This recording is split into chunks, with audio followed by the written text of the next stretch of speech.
2020 ലോകകപ്പിൽ ഇന്ന് ഇന്ത്യ പാക് പോരാട്ടം. രാത്രി 7 മണിക്ക് കൊളംബോ പ്രേമദാസ് സ്റ്റേഡിയത്തിലാണ് മത്സരം. കഴിഞ്ഞ മത്സരത്തിൽ കളിക്കാതിരുന്ന അഭിഷേക് ശർമ്മ ഓപ്പണറായി തിരിച്ചെത്തിയേക്കും.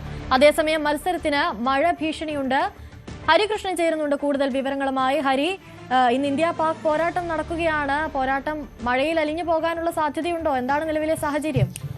ക്രിക്കറ്റ് ആരാധകർക്ക് സന്തോഷിക്കാം. മഴ തൽക്കാലം മാറി നിൽക്കുകയാണ്. എന്നാൽ പോലും മഴയുടെ സാധ്യതയുണ്ടെന്ന് പറയാതിരിക്കാൻ സാധിക്കില്ല. ഗ്രൗണ്ടിൽ ഇപ്പോൾ മഴയും അങ്ങനത്തെ സാഹചര്യമൊന്നുമില്ല. ഒരു ഡ്രിസിൽ പോലും പെയ്യുന്നില്ല. അത് ഒരു ക്രിക്കറ്റ് ആരാധകർക്ക് വലിയ സന്തോഷം നൽകുന്ന വാർത്തയാണ്. അതുകൊണ്ട് തന്നെ കൃത്യം 7 മണിക്ക് മത്സരം നടക്കും. നിലവിൽ ഇങ്ങനെ തന്നെയാണ് കാലാവസ്ഥ പോകുന്നതെങ്കിൽ എന്നുള്ളതാണ്. സൂചിപ്പിച്ചതുപോലെ തന്നെ അഭിഷേക് ശർമ്മ ടീമിലേക്ക് തിരികെ എത്തുകയാണ്. ഒരു വലിയ ആഡ് ഓൺ ബൂസ്റ്റ് തന്നെയാണ്.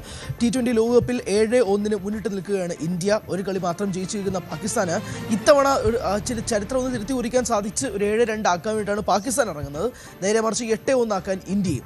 ഇന്ത്യയെ സംബന്ധിച്ചിടത്തോളം ഈ ഹസ്തദാനം അതാണ് ഏറ്റവും പ്രധാനപ്പെട്ട കാര്യം. നമുക്ക് അതിലേക്ക് തന്നെ ആദ്യം വരാം. ഹസ്തദാനം ഉണ്ടാവില്ല. അത് കൃത്യമായ ഒരു നിലപാട് അറിയിച്ചു കഴിഞ്ഞിരിക്കുന്നു. ടോസ് ഇപ്പോൾ ഏകദേശം ഒരു 15 മിനിറ്റിനുള്ളിൽ തന്നെ ടോസ് നടക്കും. ആ സമയത്ത് ഹസ്തദാനം നൽകാതെ സൽമാൻ അലി ആഗ എന്ന പാകിസ്ഥാൻ ക്യാപ്റ്റനും ഇന്ത്യൻ ക്യാപ്റ്റനായ സൂര്യകുമാർ യാദവും തമ്മിൽ പിരിയും എന്നതും കൂടി നമ്മൾ കാണാൻ പോവുകയാണ് ഒരു 15 മിനിറ്റിന് ശേഷം. എന്തായാലും ഹസ്തദാനം ഉണ്ടാവില്ല എന്നത് വ്യക്തമാക്കിയിരിക്കുന്നു. അതോടൊപ്പം തന്നെ ടീമിലേക്ക് വരുമ്പോഴേക്കും ഒരു എക്സ്ട്രാ സ്പിന്നർ വരാൻ സാധ്യതയുണ്ടോ? ഇന്ത്യൻ ടീമിനെ സംബന്ധിച്ചിടത്തോളം കുൽദീപ് യാദവും വരുൺ ചക്രവർത്തിയും ഒരുമിച്ച് കളിക്കുമോ എന്നൊരു ചോദ്യമുണ്ട്. വാഷിംഗ്ടൺ സുന്ദർ ടീമിൽ ഇടം പിടിക്കുമോ? ഒരുപാട് ചോദ്യങ്ങൾ അതിൽ നിൽക്കുകയാണ്. സഞ്ജു എന്തായാലും മാറി നിൽക്കാൻ പോവാണ്. നമീബിയക്കെതിരെ ഒറ്റ മത്സരമാണ് കളിച്ചത്. അതിനുശേഷം ഈ മത്സരത്തിൽ അഭിഷേക് വന്നതോടുകൂടി സഞ്ജു മാറി നിൽക്കുന്നു.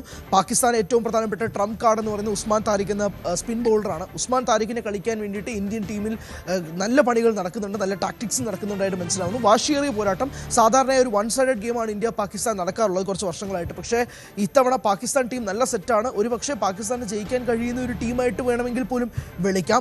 പ്രേമദാസ് സ്റ്റേഡിയത്തിലാണ് മത്സരം. കൊളംബോയിലാണ് മത്സരം. കൊളംബോയിൽ ശ്രീലങ്കയിലാണ് കഴിഞ്ഞ 2 മത്സരങ്ങളും പാകിസ്ഥാൻ കളിച്ചത്. അതുകൊണ്ട് തന്നെ പാകിസ്ഥാന് ഈ ഗ്രൗണ്ടുമായി ബന്ധപ്പെട്ട് കൃത്യമായ ധാരണയുണ്ട്. ഇന്ത്യ ആവട്ടെ ഈ T20 ലോകകപ്പിൽ ആദ്യമായിട്ട് ശ്രീലങ്കയിലേക്ക് വിമാനം ഇറങ്ങി വന്ന കാഴ്ചയും കൂടിയാണ്. ഒരുപക്ഷെ പാകിസ്ഥാനാണ് കുറച്ചുകൂടെ ഫേവറേറ്റ്സ് എന്ന് വിളിക്കാം. ഗ്രൗണ്ട് വലുതാണ്. അതുകൊണ്ട് തന്നെ ഒരു 160-180 ആദ്യത്തെ ഇന്നിങ്സ് സെറ്റ് ചെയ്യാൻ സാധിച്ചാൽ ഒരു നല്ല മത്സരം കാണാൻ സാധിക്കുമെന്നാണ് അഭിപ്രായം. അതുകൊണ്ട് ടോസ് കിട്ടുന്ന ടീം ബൗളിംഗ് തിരഞ്ഞെടുക്കാനാണ് സാധ്യത. പക്ഷേ ഡ്യൂ ഫാക്ടർ ഭയങ്കരമായിട്ടില്ല. അതുകൊണ്ട് ടോസ് വളരെ നിർണായകമാണ് എന്നതുകൂടി എടുത്ത് സൂചിപ്പിക്കേണ്ടിയിരിക്കുന്നു.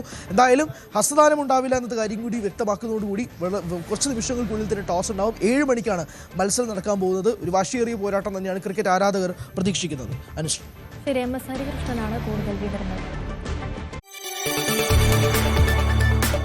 കൂടുതൽ വാർത്തകൾക്ക് News 18 Keralam YouTube channel subscribe ചെയ്യുക.